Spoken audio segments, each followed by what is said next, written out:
Alrighty. I'll walk really slowly to the cul-de-sac. He should be calling me, being like, what the fuck, you bitch, we had a date. And I'd be like, yeah, well, you know, shit happens. I'll be like, what do you mean shit happens? How dare you? I love you. And you hate me. I'll be like, yeah, kinda. Oops. I wasn't paying attention. I wasn't looking at what I was doing. I was just finally not sitting on the staircase this time. Well, too bad I'm not going. You're late. Very late. I assume you have a good excuse as to why you kept me waiting by the phone. I sort of forgot. Sorry, my soaps were on and I had to watch the end. I'm actually headed out the door right now. I'll see you in a few minutes. There he is. Glad to see you made it. Well, you were pretty insistent. Glad to see you made it. Calm down. You were pretty insistent. Did I have a choice? That's one thing I've always liked about you. You seem to find the positive side of everything. How nice of you to say that. However, I suspect you didn't just drag me here just to lavish me with compliments. You're here because we need to talk. There's a hell of a lot more to Daniel's murder than you think. You know, I had an interesting conversation with Vinny about him not too long ago. There's something about that guy that just doesn't sit well with me. There's a number of things I can tell you about him. I told you we've been keeping an eye on him, didn't I? You did, but you never said why. The man leads two lives. In one life, he's a businessman, an occasional philanthropist. That's the guy that came backstage at the fashion show and was checking out houses in the neighborhood. The other life is one that not too many people know about. That's the Vincent Corsetti you really don't want to deal with. He's like a snake without the charm. That Vinny is a high-ranking member of an incredibly powerful mob family in the city. Your little detective work just revealed the tip of the iceberg. Eric, I'd hardly call it detective work. Well, that's what I'd call it. You could have had a career in law enforcement. Frank Fox noticed some shady dealings going on at his old office. The perps wanted to cover their tracks and hired some mob enforcers to tie up their loose ends. That's why the trail you were following led you to Vincent Corsetti. It was his thugs that killed Daniel. Thing is, once Vinny got wind of the deal, he decided he wanted a bigger piece of the pie. He snapped his fingers and suddenly everyone with any knowledge of the bookkeeping errors disappeared. Frank was the last link. My suspicion is that they killed Daniel thinking he was Frank. Yeah, that's what Frank told me as well. Not that I need to even say it, but do yourself a favor and don't get involved with Vincent again. It's not safe. If you're implying I have some kind of relationship with Vincent, I've been nothing but faithful to my husband. No, that's not what I'm saying. It's just that, are you really that forgiving? Or did you just block that whole ordeal out of you? I really thought the locket would stir up something in you. But I guess that wasn't the case. Sorry, I got overexcited and clicked on it. What did he do to you? You lost me, Eric. You gave it back to me. Before you left town to start your life with Vincent. I couldn't offer you the lifestyle you were looking for. And so I let you go. When you called me to ask me for help, I didn't know what to do. But I offered to help you in any way I could. But when you didn't show up when you were supposed to, I suspected the worst. I thought you'd left us for good. I thought you were dead. For all I knew, you just dropped off the face of the earth. When I was brought in to investigate Vincent's shady business operation, I thought I'd find you with him. But I didn't. Then I got word that he'd found someone that he was looking for. Some kind of unfinished chapter in his life. You mean me? Yes, Mary. I'm talking about you. Looking into Vincent allowed me to find you again. But you had a new life. I didn't want to step in where I wasn't wanted, but now I have to. You're getting too close to Vincent, and trust me, he's not the kind of person you want to get involved with. There is one thing I have to ask you, though. Off the record. Okay, ask away. There's a period of time where I couldn't find any records for you, like you vanished off the face of the earth. What happened to you, Mary? Eric, I think you're delusional. You're Mary. Can't you even remember that? No, I can't. Take another look at that locket I gave you. One face should be pretty familiar to you already. Come on, it's obviously a doctored photo. You don't think I believe it, do you? We took that picture at the Wood River County Fair. That was long before you got involved with Vincent, of course. Sort of looks like you. It's us. And I know somewhere in the dark recesses of your mind you know it to be true. What I don't know is how you can black out on an entire section of your life. Eric, you seriously need to start looking somewhere else for this Mary person. I'm not her. Just as stubborn as ever, I see. You'll come to terms with this on your own. Believe what you want to believe. But do me one favor. Stay away from Vinnie Corsetti. You've got to trust me on that. You're in no position to tell me what to do, so don't start. Aww.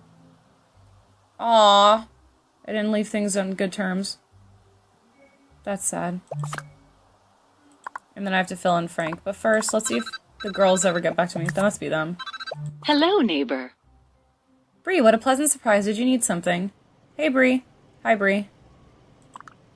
Just a reminder that we're still expecting you to join us this evening. Crap, I completely forgot. Join? Oh, yeah. I'm headed over there right now. You really want me to come by for a little grievance party, don't you?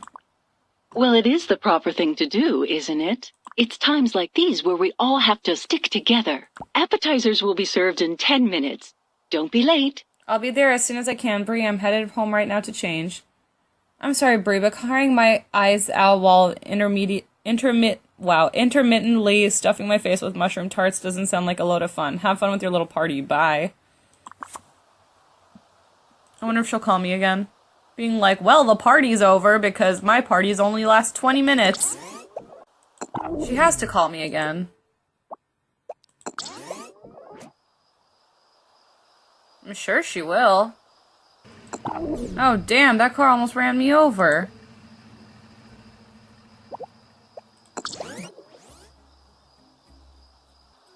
Huh, I totally thought she'd get pissed off at me for not coming, but I guess not.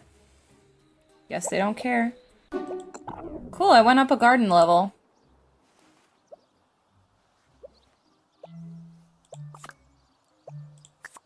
Well, I'm a little bit disappointed. I totally thought Bree was gonna call me to yell at me. I guess not. Aw, Daniel. Please leave your message after the tone. I can't even call him to hear his voice anymore. That's so sad. Hello? Good news, Frank. I think I figured it all out. Yeah, me too. How's that? I've been going over everything I know about Daniel's murder, and I need to talk to you. What, the phone isn't good enough for you now? In person. Meet me downtown, ASAP. Frank, where are you?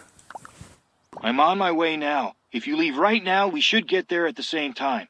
Bye. Don't you hang up on me. Hello? Great. Oh, okay. I'm done with waiting. I really want to take a nap right now. And I just wanted to finish this up. The next, segment that I have to, divide up is gonna be who's coming over for dinner.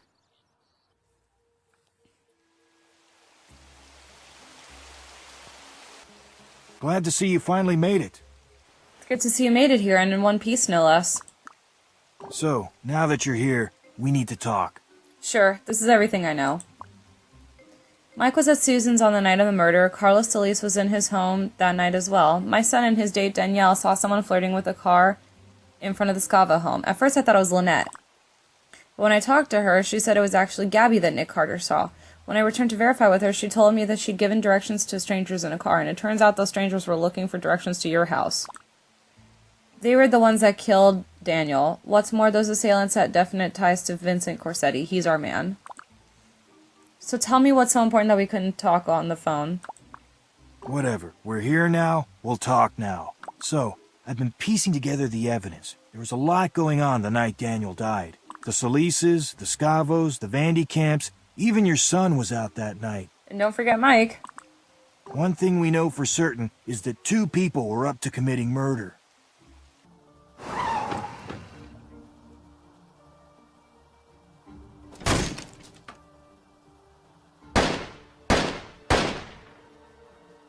It always looks so light out, but apparently it took place at 11 p.m.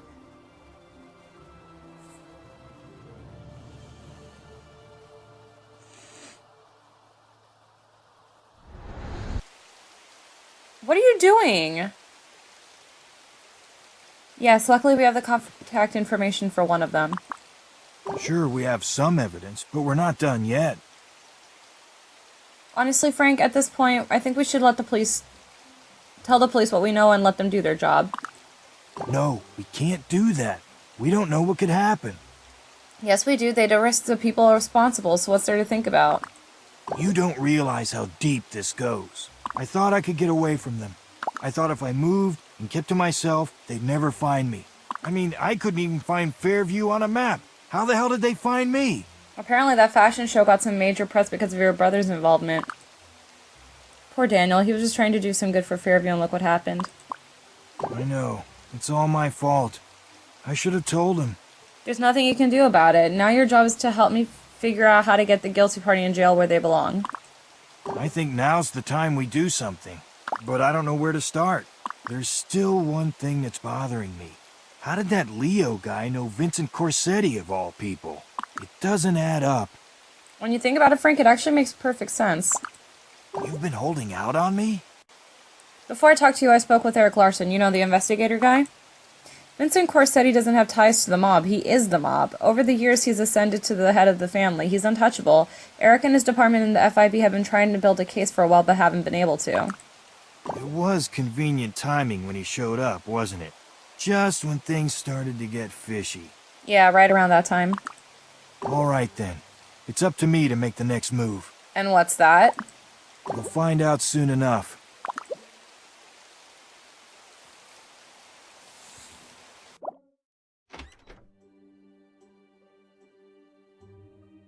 Most people's lives are driven by fear.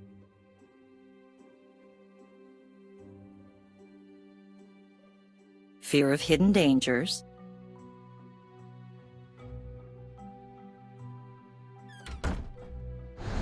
fear of secrets being discovered, or fear of the unknown.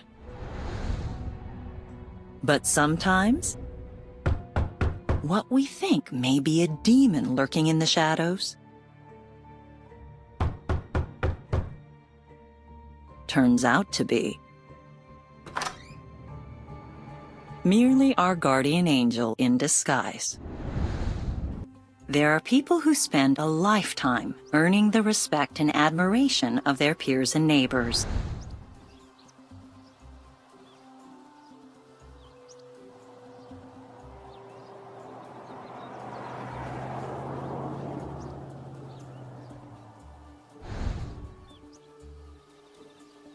It can all be for naught.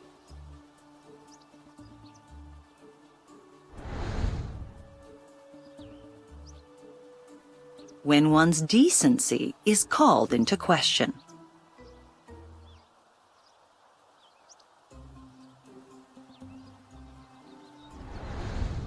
Did you honestly believe you would get away with this? Get away with what? Don't play games with me, young man. You know exactly what I mean. No, I don't. Mom, can you help me out here? Oh no, what did he do now? Why do you always assume that I'm guilty? These flyers, full of vicious slander, have been appearing all over the neighborhood. And I think your son is the culprit. Take a deep breath, Bree. Now tell me, do you have one of the flyers with you? Yes, I have one right here. See for yourself. Why would my son go through all this trouble just to call some girl easy? It's obvious he's trying to get revenge on our family. Poor delusional boy thought he was good enough for my Danielle. You know what? The last time I checked, it was Julie that was spreading rumors about Danielle, not Nick Carter. Daniel thinks Julie made those flyers and started spreading rumors about her at school. As soon as Julie told me, I came over here. We may not agree who the culprit is, but we both agree that this whole issue started because of your son's actions. I'm just here for moral support for my two favorite girls. Everyone's dancing around the subject, but the one thing we know is that your son has ruined our girls' lives. What do I have to do to get you three off his case? Well, you could start by teaching your son how to treat a lady. And while you're at it, why don't you figure out where these flyers came from? Alright, fine. I'll look into the flyers, and once I prove my son didn't make them, I'll make sure he settles things with your girls. That sounds reasonable. Works for me. Bree? Yes, I suppose that will suffice, if your son is innocent. There you are. Do you have a problem with my son as well? Your son has been sending me some terrible emails. What kind of emails? Let's just say they involve a lot of derogatory terms. Not the kind of words you find on the SATs. There you go. What more proof do you need that your son is a little criminal? You can't be serious. I certainly can. Makes me wonder about your child-rearing skills. The apple doesn't fall too far from the tree. How about you skip the child-rearing lessons and take care of your little harlot there? All right, fine. I'll give you a chance to prove your son's innocence. For the record, I think he's guilty as hell. Come on, Carl. Let's let her deal with her son. Sure thing, Susie Q. You better leave too, Allison. I can take care of my son. Okay. Just keep in mind, they were very nasty little emails. If he did this, something has to be done. Thanks for getting rid of them, Mom. Get inside. I'm going to deal with you in a minute. Alright, this is where I'm going to end off because I'm tired and need sleep. So thanks for following along, you guys. Hope you've enjoyed, and I'll see you next time. See ya.